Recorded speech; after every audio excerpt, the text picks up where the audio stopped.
Hello students, welcome back to my channel. In today's video, we are going to learn about the positive and negative impact of Green Revolution. So let's begin with the positive impact. The first positive impact of Green Revolution was that it had remarkably increased the agricultural production in a developing country like India. The biggest beneficiary of the revolution was that of grain wheat. The production increased to 55 million tons in the early stage of the plan itself.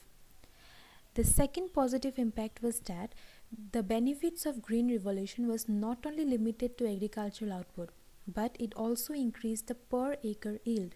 It increased the per hectare yield in case of wheat from 850 kg per hectare to an incredible 2281 kg per hectare in its early stage. So there was a drastic increase in the production.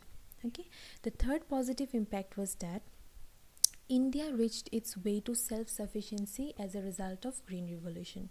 The production in the country was sufficient not only to meet the demand of the rising population, but it could also stock the food crops for emergencies.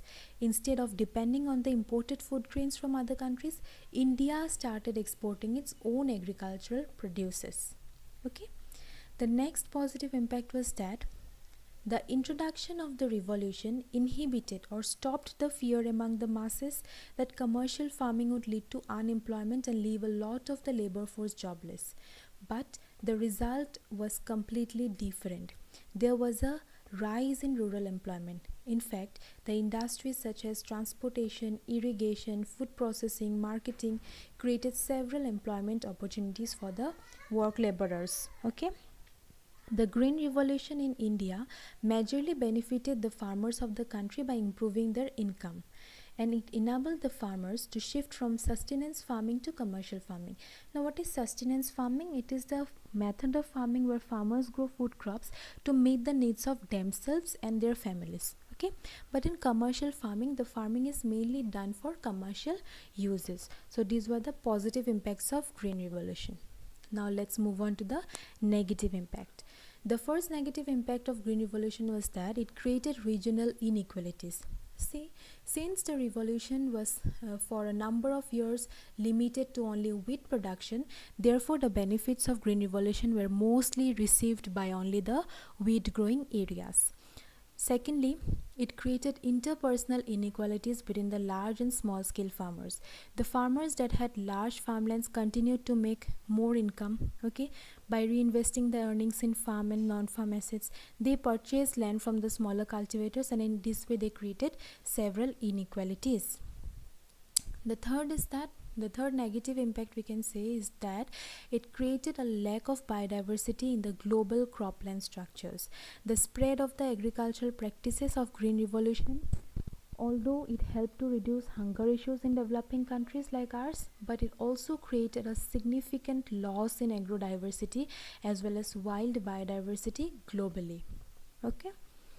The next negative impact is that it reduces the quality of the soil used for growing crops.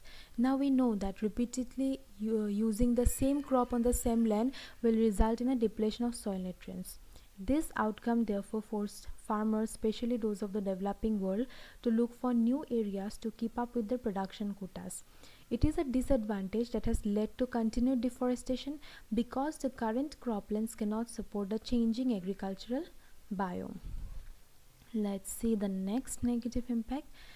It says that Green Revolution created several health impacts upon the workers. When humans consume pesticides or receive exposure to the chemical agents while working in the fields, then it may increase the risk of cancer for some operators. Poor farming practices includes overusing products, not using masks. They will kill up to about 20,000 people each year because of direct exposure. Several types of cancers such as non-Hodgkin's lymphoma, leukemia, certain breast and ovarian cancers are related to these practices. The next negative impact is that it has advanced beyond our current distribution networks. It is notable that our transportation and distribution networks have been unable to keep up with the pace of production.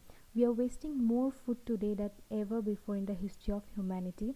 40% of such losses that are happening in modern agriculture occur at the post-harvest level, which includes processing services.